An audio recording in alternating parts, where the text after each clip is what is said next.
The news was bad. America had been at war just 79 days. A U-boat had fired on California, and the president struggled to improve arms production.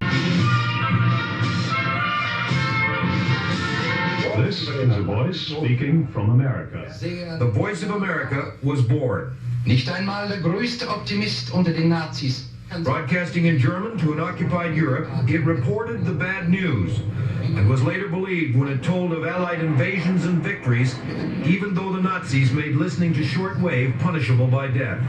Shortwave radio did help sap German resistance, but many Americans, and particularly those in Congress, felt very uneasy about a service they equated with propaganda, and they wanted it closed down. But peace didn't follow war, as everyone had expected.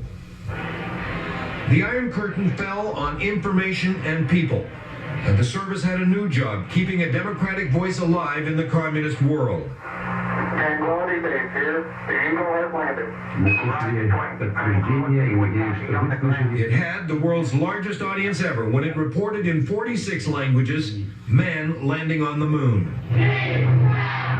It earned trust when it reported on Watergate and the anti-Vietnam protests. In 1968, Czechs battled Soviet tanks in the streets.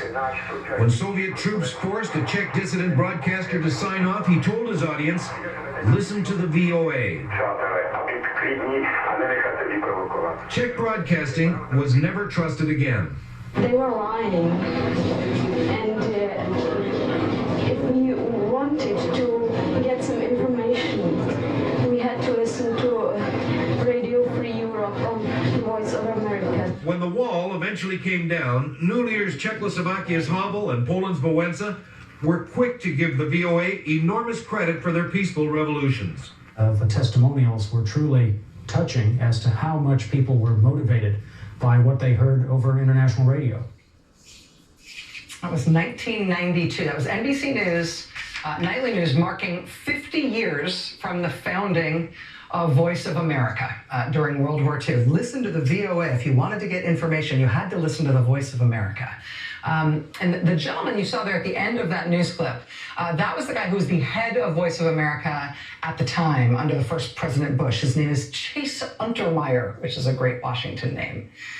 But Chase Untermeyer's successor as head of Voice of America is Amanda Bennett, who until this week held that same job. She was head of VOA under the Trump administration. Amanda Bennett's a big deal.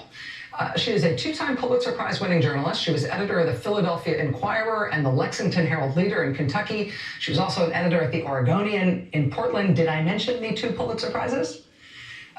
This is who's been running the Voice of America for the past few years. But as of this week, she is gone. She resigned suddenly, along with her deputy, and without much of an explanation at the beginning of this week. And if that wasn't interesting enough, within 48 hours, all of the network heads were fired within the agency that runs Voice of America. Voice of America is just one network that runs alongside all the other international broadcasting entities in the U.S. government. They're all ultimately derived from that original mission set in World War II. It's Voice of America, but it's also Radio Free Europe, Radio Liberty, Radio Free Asia. There's a Cuban broadcasting service, the Middle East Broadcasting Network. They're all run by the U.S. government. They are all supposed to be totally insulated from any domestic partisan politics in this country. They are supposed to be straight news organizations that bring both the values of the free press and actual free, unbossed journalism to the world, courtesy of the American people. But this week, it has all gone haywire. The VOA chief, Amanda Bennett, and her deputy resign suddenly and without notice. Then 2 nights after that, in what's being headlined as a Wednesday night massacre, the heads of all those other networks all get fired all at once as well. Radio Free Europe, Radio Liberty, Radio Free Asia, the Cuban Broadcasting Service, the Middle East Broadcasting Network, fired. No reason given for any of those network heads being fired. They were all just wiped out. So what's going on here? A couple of months ago, the president started denouncing the Voice of America as, in his words, disgusting. And that seemed kind of out of the blue, but, welcome to the Trump era.